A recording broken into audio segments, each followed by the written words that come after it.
Hello my YouTube family, তোমরা সবাই কেমন আছো? আশা করছি তোমরা অনেক অনেক ভালো আছো, আমিও ভালো আছি।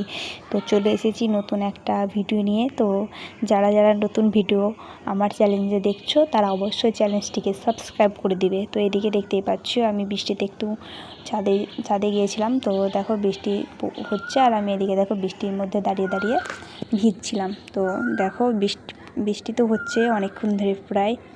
তো দেখো আমাদের বাড়ির পাশে একটা পুকুর আছে, দেখতেই পাচ্ছ। এইদিকে দেখো পুকুরটা। তো বৃষ্টি প্রায় থেমেও গিয়েছে, দেখতেই পাচ্ছ। তো বৃষ্টি থেমে যাওয়ার পরে আমি চলে এসেছি আমার পাশের বাড়িতে একটা জাম গাছ আছে, তো ছাদে এসেছি জাম ভাঙতে, কটা জাম ভাঙার জন্য। তো দেখো আমি এদিকে কটা জাম ভেঙেও নিচ্ছি। তো প্রায় জামগুলো সব পেকেই গেছে, দেখতে পাচ্ছ। তো আমার জাম ভাঙা প্রায় হয়ে গেছে। তো এই কটাই জাম ভেঙেছি। আজকের ভিডিও এই পর্যন্ত। টাটা সবাইকে, আবার নতুন একটা ভিডিওর সাথে দেখা হবে।